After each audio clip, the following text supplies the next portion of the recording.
Amalia was a beautiful young woman with her whole life ahead of her. She loved everything with breathless abandon. The people, the plants, and animals. Watching birds and collecting flowers and medical herbs. She was seemingly untainted by the fallen world she inhabited. She had no need for drugs or alcohol, despite being raised by addicted parents. She loved to sing and dance. She was like a princess in a fairy tale. And when her light went out from the world, there was an acute sense of loss experienced by all who knew her. When the giant grizzly bear held her by her neck and dragged her away, her boyfriend looked on in disbelief, shock, and with a creeping sense of shame.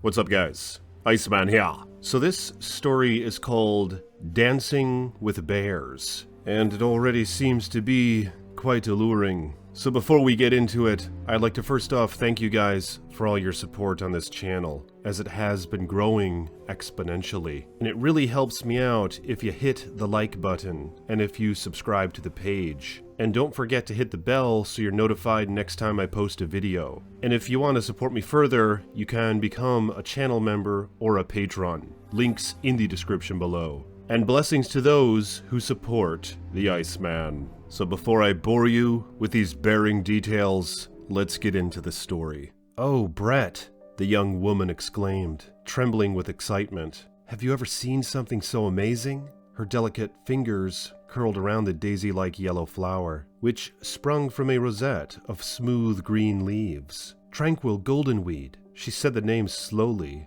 and lovingly. "Isn't it just a perfect name?" The human object of her attention was looking around the campsite disinterestedly and pointedly ignoring her bids for attention as one might act around a tiresome child. The ride up the mountain had been trying enough for Brett. His female companion had talked the entire time, and the trees, and the plants, and the rocks and rivers and mountains, on and on with the same unpuberated passion for the entire 2 hours. Brett's initial fascination with Amalia, as with other women, was fading quickly when he had seen her working in a checkout line at the local grocery store. He had been immediately charmed by her waif-like figure, bubbling personality, and expressive countenance that was at once outgoing and exciting, but naive and innocent as well. Something about the wide-eyed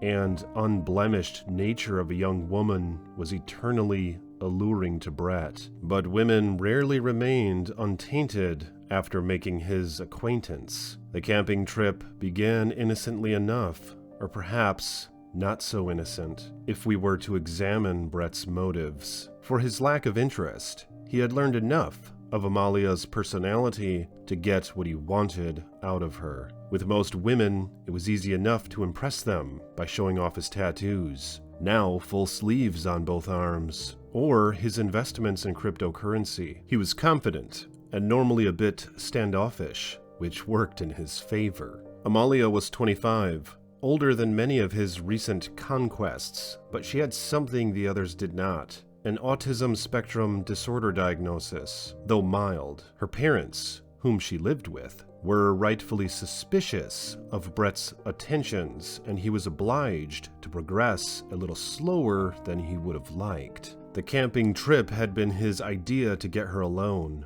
finally, without the overbearing protectiveness of her parents. He, too, lived with his parents, in the basement of the home where he grew up.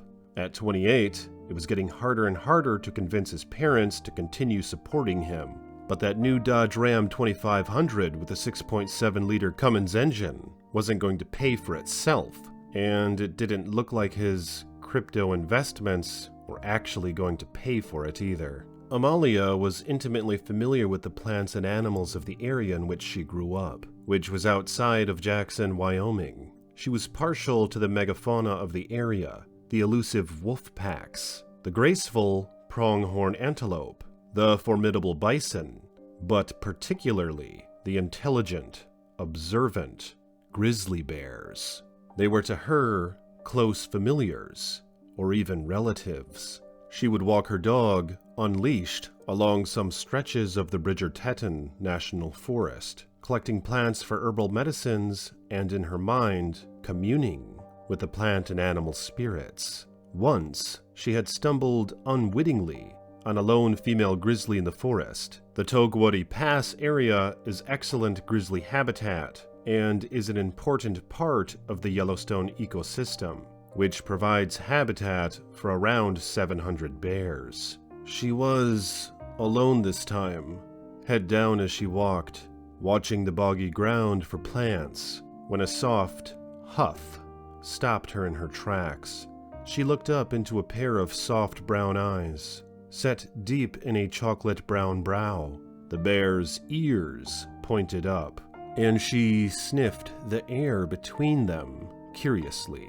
"Hello," breathed Amalia, without moving a muscle. Then, slowly, she lifted her arm and stretched out her hand toward the bear in a greeting. Fortunately, there was about 20 yards between them. The bear stared for a few seconds longer, then began walking away in a stand of spruce. Not directly away from Amalia, but at an angle, so the bear could keep an eye on the strange human creature. The experience had become one of her most treasured memories, and had served her to reinforce her opinion that bears are gentle, largely misunderstood creatures that simply want to coexist with people. Amalia was delighted to spend a weekend in Yellowstone National Park with Brett, her first real boyfriend. Brett was exciting and older and a little dangerous, and she thought maybe she loved him. She didn't really notice the way he tended to ignore her, or the way he looked at Amalia like she was something to eat. Now, they were only a few hours into the camping trip, and she had already located Pyracoma calamantis, or the tranquil goldenweed, a plant considered critically imperiled, but not yet recognized as an endangered species. Brett's indifference did nothing to dampen her spirits. "Brett, let's go for a walk. Over the hill there." She pointed to a rise about 50 yards to the northwest of their campsite. She was keen to explore the area on the warm southern slope of the hill, blocked from their view by a thick grove of conifers. The sun was bright that afternoon, but not very warm. It had been a slow, cold spring, and the green plants were a little late in waking from their winter sleep. Brett and Amalia were warmly dressed in lightweight wool, layered under windproof jackets.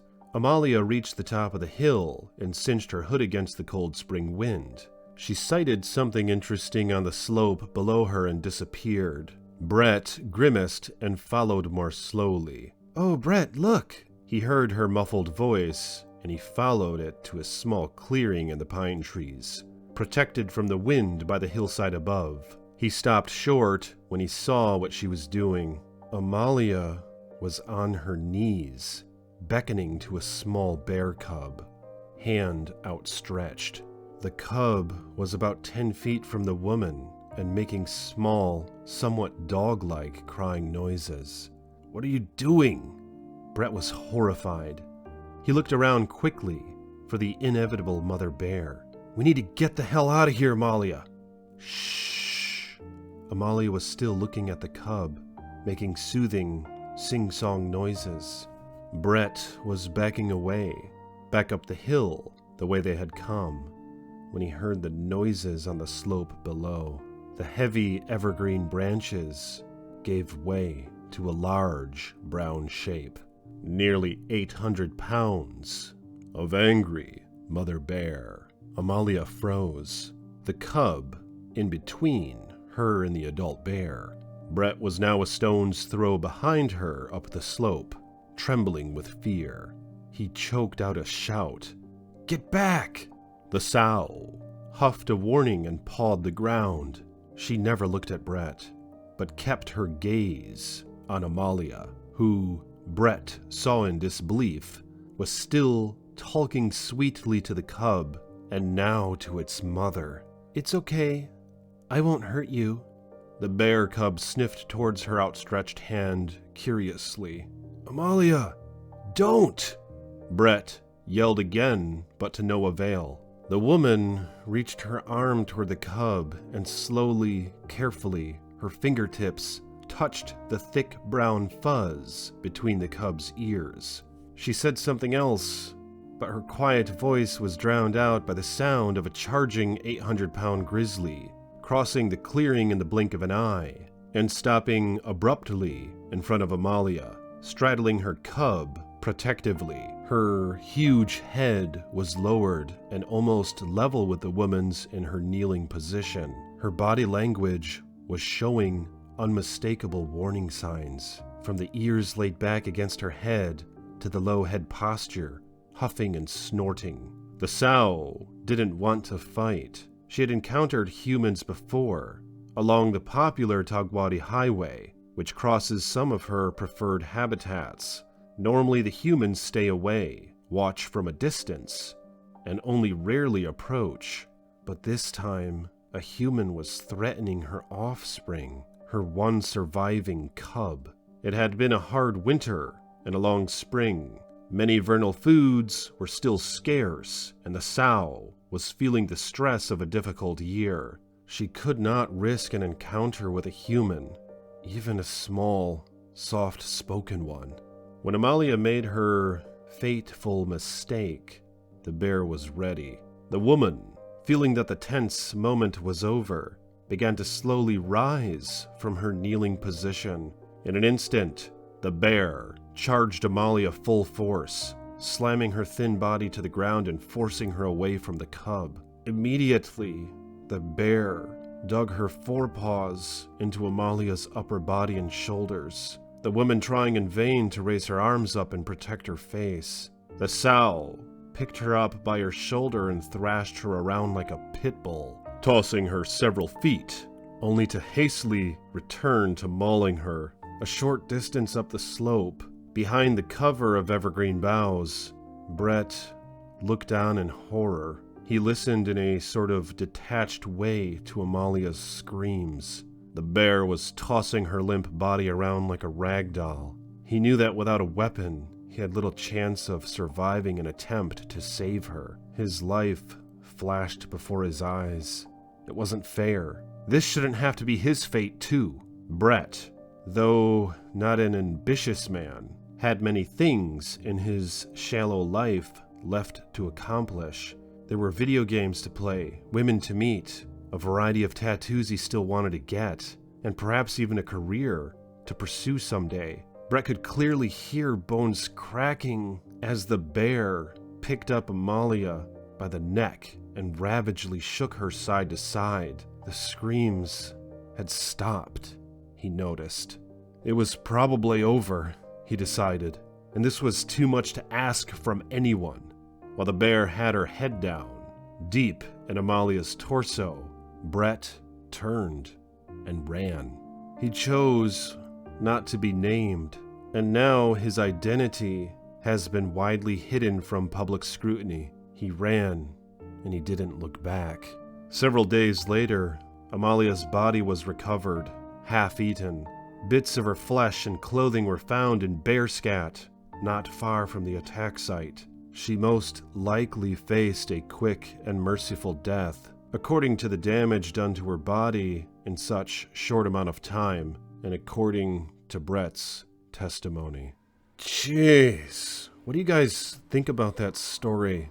What a terrible thing to happen to such an innocent person, seemingly, and what a tragedy this was. It's crazy how many people out there think that we are still so in touch with the animals around us. Though man has dominion over the animals and has overcome them in so many ways, he still has not tamed them all, not each individual creature. And many animals on Earth can easily overcome a man, and probably have embedded within them a reasonable fear of man. I think that there are some people out there who have some sort of internal craving for something greater, for a perfect harmonic state between humankind and animals. But unfortunately, We're just not there yet.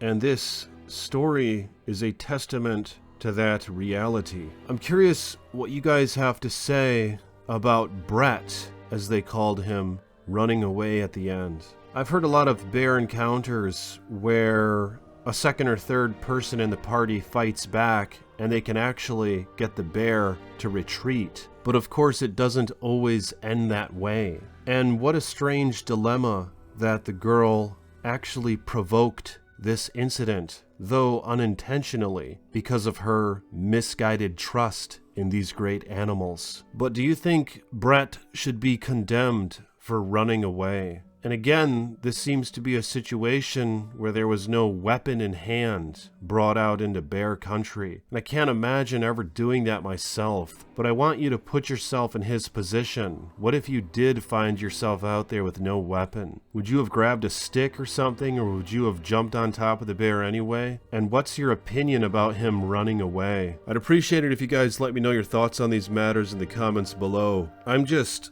utterly shocked by the outcome of this incident, and I have no words for it in this very moment. So subscribe to this page if you haven't yet, like this video, and stay tuned for more chilling tales from the Iceman.